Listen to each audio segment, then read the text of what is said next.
Baik, kembali bersama kami di Indonesia Bicara dan di segmen ini kita masih tersambung dengan epidemiolog kita dari Griffith University, Pak Diki Budiman. Pak Diki masih bersama saya ya?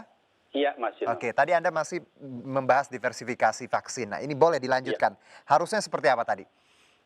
Jadi Nah, setiap negara mhm, saat ini yang negara termasuk di sini di Australia, hmm, mereka melakukan negosiasi dengan setidaknya mereka sudah lima udah 5. jenis vaksin ya, Hmm, yang hmm, tipe vaksin ya. Dan ini tentu yang kelima ini pun yang tadi saya sebut messenger RNA ini yang salah satu yang paling teknologi tinggi ya, menggunakan teknologi tinggi ini, hmm. mereka pun terbatas Oke. fasilitasnya ya, untuk sehingga lebih bersifat mengimpor jadi gitu. Jadi Hmm, tidak ada kapasitas lokal untuk memproduksi.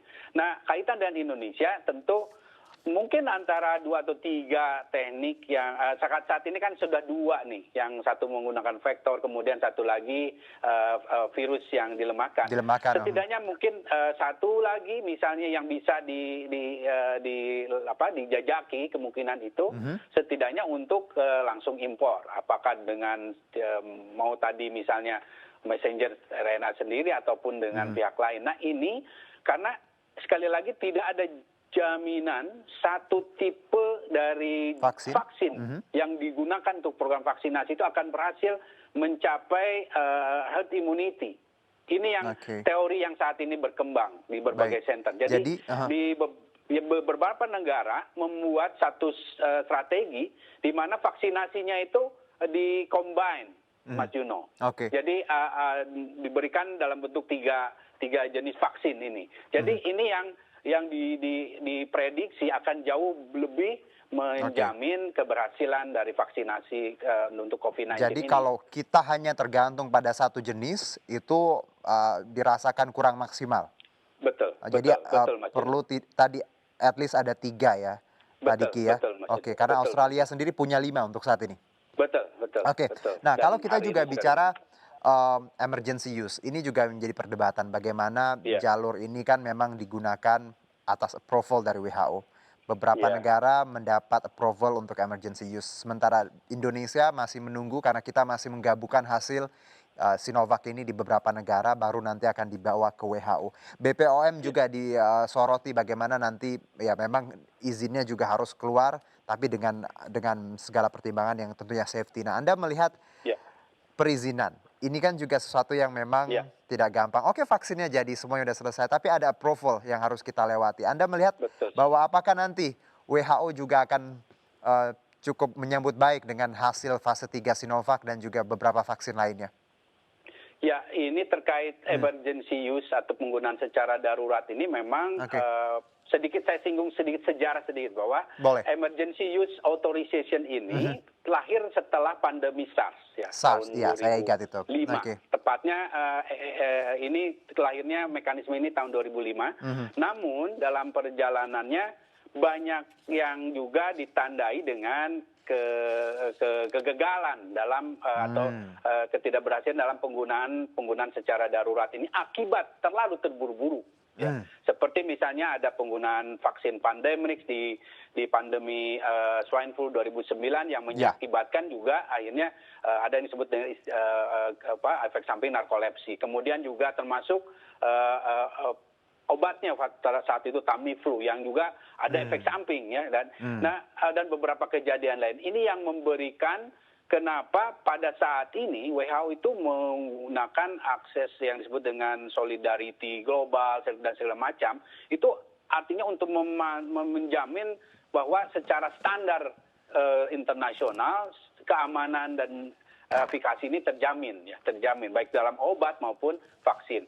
Nah, terkait penggunaan emergency use of authorization ini, WHO selama ini dalam kaitan pandemi COVID-19 sudah memberikan jadi ini penggunanya di 3 hal, Mas mhm, Juno. mhm, Untuk obat, untuk vaksin, dan untuk alat kesehatan. Nah, jadi untuk alat kesehatan sudah ada. Ya, alat kesehatan seperti termasuk rapid test, seperti itu. mhm. Itu ada beberapa yang dikeluarkan dalam bentuk emergency use authorization. Kemudian juga obat, Baik. seperti pertama hidroksikloroquine dan juga remdesivir yang belakangan juga kita lihat ada kegagalan dalam artian bahwa sekali lagi kita tidak bisa serta-merta pemerintah kita Indonesia Badan POM dalam hal ini ketika negara lain walaupun itu negara maju mengeluarkan izin penggunaan darurat untuk satu produk, vaksin ataupun apapun, tidak serta-merta kita harus mengikuti karena terbukti negara maju pun kebobolan. Dan kita alhamdulillahnya nih ya, saya sampai saat ini, waktu vaksin dan segala macam dulu pun, waktu saya terlibat di pandemi swine flu dan flu burung saat itu, kita berhasil. Artinya standar kita sudah cukup relatif aman ya, regulasi kita yang kita miliki, kemudian integritas Badan POM. Termasuk walaupun Badan POM waktu itu misalnya mengizinkan remdesivir, kita dukung karena remdesivir toh pada uji di sebelumnya itu tidak terbukti membahayakan. Intinya membahayakan itu jangan sampai membuat kematian dan itu tidak apa. Tapi untuk kaitan vaksin, nah saat ini kan belum ada satupun izin penggunaan darurat yang dikeluarkan WHO terkait vaksin. Adapun China saat ini sejak Juli mengeluarkan penggunaan darurat di dalam negerinya, itu memang hak setiap negara. Namun sayangnya belum ada riset yang ditampilkan di dalam jurnal internasional untuk memperlihatkan apa dan bagaimana hasilnya, dampaknya dan segala macam. Sehingga itu harusnya bisa jadi rujukan. Nah sayangnya kalau karena itu tidak ada sehingga kita tidak bisa menggunakan katakan vaksin Sinovac dan CanSino yang saat ini juga kita sudah negosiasi dengan China untuk digunakan secara penggunaan darurat karena tidak ada bukti ilmiah yang bisa menjadi dasar kuat Badan POM mengeluarkan itu. Jadi saya percayalah Badan POM tetap akan menjaga. Pak Diki, terakhir sedikit saja Pak Diki, dengan dinamika yang kita hadapi sekarang, perizinan dan juga berbagai macam tadi vaksin dan keinginan kita untuk segera terlepas dari ini semua. Anda melihat bahwa vaksinasi idealnya untuk Indonesia ada di bulan keberapa dan tadi pertimbangannya Anda sudah sebutkan reproduksi, coverage, juga hal-hal lainnya. Sebaiknya pemerintah menjalankan ini semua dengan pertimbangan matang di bulan keberapa dan harus seperti apa? Baik, terima kasih Mas Juno. Jadi pertama, vaksinasi adalah program yang akan sifatnya melengkapi strategi pengendalian pandemi COVID-19 di Indonesia. Dan karena itu sebagai pelengkap, sehingga tidak harus terburu-buru. Ya, beda kalau sifatnya jadi solusi tunggal ya harus segera secepat mungkin kita cari bagaimana caranya. Tapi karena ini sifatnya pelengkap dan juga kita masih menunggu hasil dari riset yang menjamin bahwa vaksin yang kita berikan adalah yang aman dan efektif, maka yang harus dilakukan pemerintah saat ini adalah memperkuat kesiapan ya ada untuk terjamin terjadinya keberhasilan dari program vaksinasi, yaitu dengan memperkuat strategi 3T 3M kita di semua wilayah. That's the only way somehow ya Pak. Betul sekali, betul. Makanya itu banyak sekali epidemiolog menyebut bahwa inilah vaksin pertama. Ya betul. Jadi inilah 3T 3M ini adalah vaksin pertama kita karena akan menentukan juga keberhasilan vaksinasi. Terima kasih Pak Diki, luar biasa ya.